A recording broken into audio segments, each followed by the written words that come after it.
contre leur ennemi commun, le réseau d'Al-Qaïda au Maghreb islamique. Cette semaine, l'Algérie a accueilli les ministres des Affaires étrangères et de la Défense des pays riverains.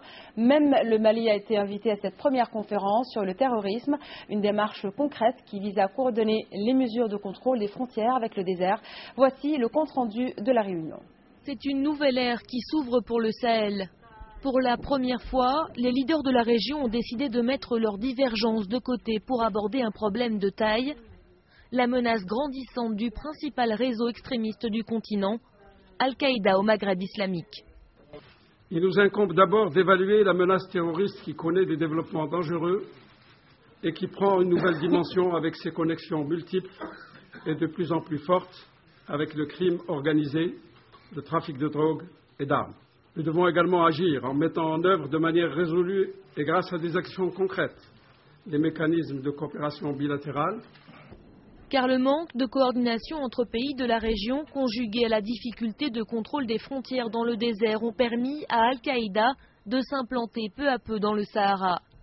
Résultat, ces dernières années, le nombre d'enlèvements a explosé, principalement visé les cibles étrangères, des touristes ou des humanitaires.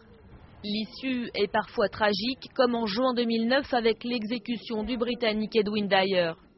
Aujourd'hui, les pays du Sahara semblent prêts à faire face au terrorisme. Encore faut-il parvenir à s'entendre.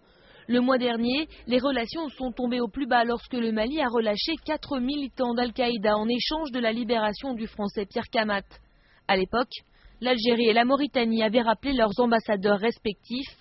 Le Mali faisait selon eux le jeu des terroristes. La coopération entre États sera sûrement le principal défi à relever, mais la région apparaît désormais prête à agir en ce sens.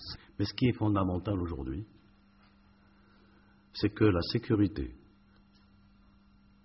la lutte contre le terrorisme dans notre région, la primauté revient aux pays de la région.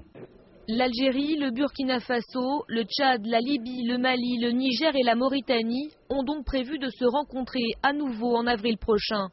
Il s'agira cette fois d'aborder des questions plus concrètes, comme la collaboration militaire sur le terrain.